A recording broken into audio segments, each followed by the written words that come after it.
Halo, Assalamualaikum warahmatullahi wabarakatuh. Halo Soli Soliha, bagaimana kabarnya hari ini? Semoga kalian senantiasa sehat ya. Oh iya, tak lupa Bu Angga ucapkan untuk selalu bersemangat meskipun belajar di rumah saja. Nah, hari ini kembali bertemu dengan Bu Angga untuk mempelajari tematik yang subtema 2 ya, tematik 4D yang subtema 2. Nah, sembari kalian menyimak video Bu Angga, jangan lupa untuk membuka buku tematik subtema 2 pada halaman 78 sampai dengan 79 ya, Soli-Solihah. Nah, sebelum kita mulai pembelajaran hari ini, mari kita berdoa dulu. Sikap berdoa, tangan di depan dada. Bismillahirrohmanirrohim. Robbi zidni ilman warzuqni fahma. Amin. Nah, ketika kita sudah selesai berdoa, maka kita akan tambah bersemangat untuk memulai pelajaran hari ini. Nah, yuk kita simak untuk pembelajaran Bu Angga hari ini. Nah, Soli-Solihah, tadi Bu Angga sudah memberitahu kalian bahwa untuk menyimak pembelajaran hari ini kalian bisa membuka buku halaman 78 dan juga buku halaman 79 yang ada pada tema 4D subtema 2 ya. Nah, kira-kira ada materi apa sih di sana? Kita simak dulu ya, Soli-Solihah. Nah, ternyata hari ini materi kita adalah kalimat. Nah, tentu Soli-Solihah sudah tidak asing lagi dengan apa itu kalimat, karena Ibu Angga yakin Soli-Solihah sudah mendapatkan materi ini ketika masih duduk di kelas 3. Nah, hari ini kita akan belajar kalimat dengan lebih detail lagi ya. Nah, mohon disimak dengan baik, Soli-Solihah. Yang pertama, ada unsur kalimat. Nah, pada unsur kalimat kita mempelajari bagaimana sih bagian-bagian dari kalimat. Nah, bagian-bagian dari kalimat terbagi atas 4 bagian. Ada yang pertama namanya subjek.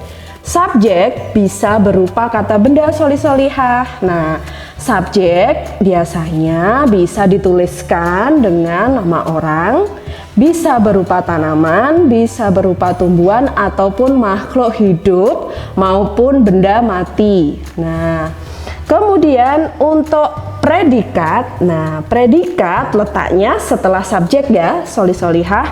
Predikat bisa berupa kata kerja, bisa berupa kata sifat, bisa berupa kata bilangan, dan seterusnya. Nah, untuk lebih jelasnya kalian bisa membaca tentang predikat yang ada di halaman 78. Nah, kemudian yang ketiga ada objek. Nah, objek itu adalah yang dikenai tindakan atau yang dikenai predikat.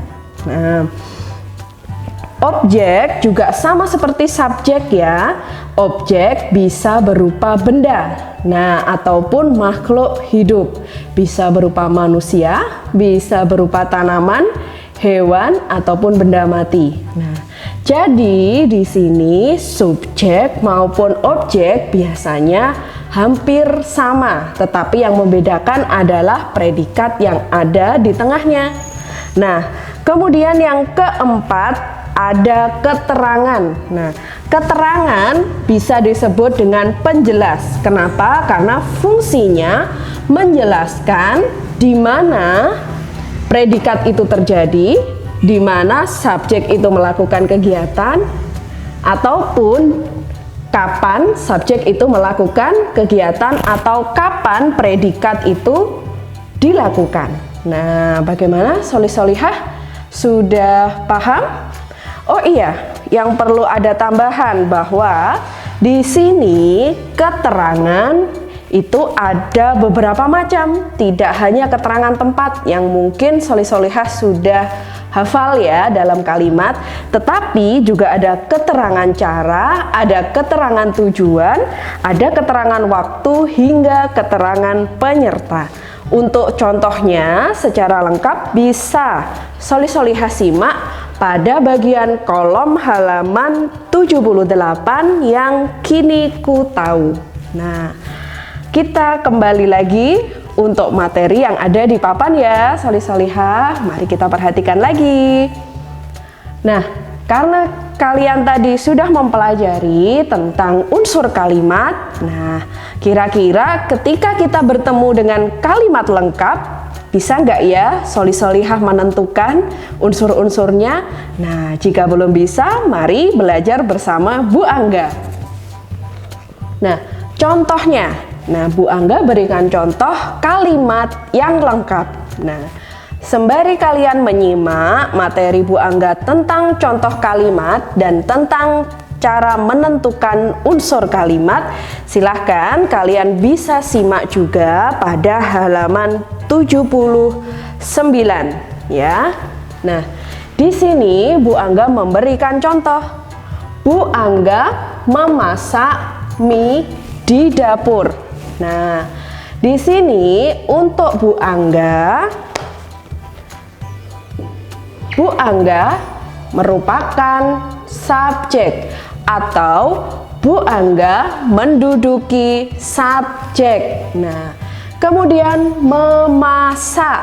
Nah, memasak merupakan predikat atau memasak menduduki predikat. Kemudian mie merupakan objek atau mie menduduki objek. Kemudian di dapur. Nah, di dapur merupakan keterangan. Di dapur menduduki keterangan. Nah, kita bahas satu persatu ya. Subjek di sini Bu Angga, subjek merupakan manusia. Nah, bagaimana jika Bu Angga diganti dengan nama siswa? Boleh. Bagaimana jika Bu Angga diganti dengan ibu atau bunda? Juga boleh. Nah, karena subjek bisa berupa nama orang, bisa berupa penyebutan, ataupun juga bisa berupa makhluk hidup yang lain. Kemudian untuk predikat. Nah, untuk predikat Bu Angga menggunakan kata kerja atau predikat yang berupa kata kerja. Memasak merupakan kata kerja ya, solih-solihah. Nah, semisal diganti, apakah bisa? Bisa, tetapi harus sesuai dengan runtutan kalimatnya. Misalkan, apakah harus memasak, Bu? Tidak. Misalkan, Bu Angga mencuci, juga bisa. Nah, kenapa? Karena predikat bisa berupa kata kerja, bisa berupa kata sifat, bisa berupa kata bilangan. Sebagai contohnya sudah tertera pada halaman 79 ya, solih-solihah. Nah, kemudian untuk objek. Ingat solih-solihah, objek adalah yang dikenai tindakan. Nah, tindakannya apa? Memasak. Nah, kira-kira yang dimasak oleh Bu Angga apa ya?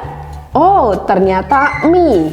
Apakah harus mie, Bu? Tidak. Bisa juga sayur.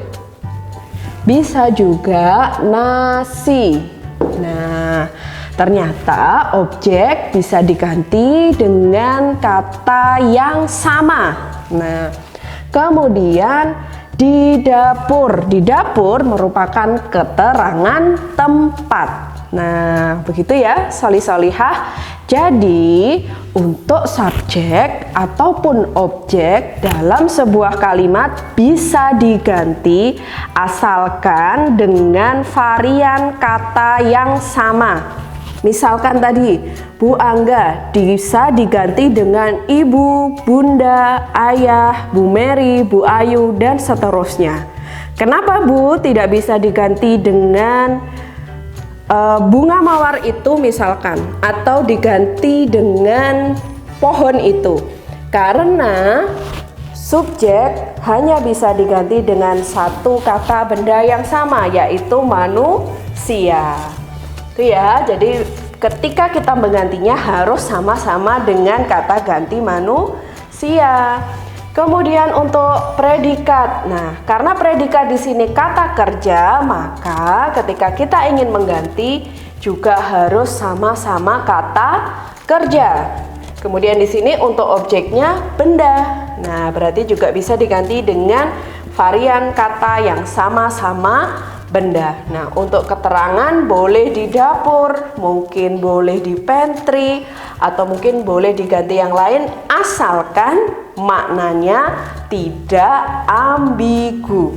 Nah, bagaimana Solihah? Sudah bisa cara menentukan subjek, predikat, objek, dan keterangan dalam kalimat. Nah, ketika kalian membaca pada halaman 79, di sini akan lebih jelas lagi karena di sini sudah ada lengkap bagaimana subjek, bagaimana predikat, dan bagaimana objek. Nah, Solihah, begitulah materi yang sudah Bu Angga jelaskan ya tentang kalimat, unsur kalimat, dan bagaimana cara menentukan S subjek, P predikat, O objek, dan K keterangan pada kalimat. Nah, untuk belajar Solihah agar lebih bersemangat dan lebih giat berlatih, silahkan Solihah bisa membuka halaman 80 pada buku tematik 4D subtema 2. Nah, pada halaman 80 ini silahkan Solihah mencoba mengerjakan untuk yang nomor 2 sampai dengan nomor 10. Menentukan subjek, predikat, objek, keterangan. Nah, Solihah bisa menuliskan jawaban di kertas dan jangan lupa ditulis nama lengkap beserta kelasnya ya. Demikian pembelajaran bersama Bu Angga. Semoga kalian semua selalu sehat dan tetap bersemangat.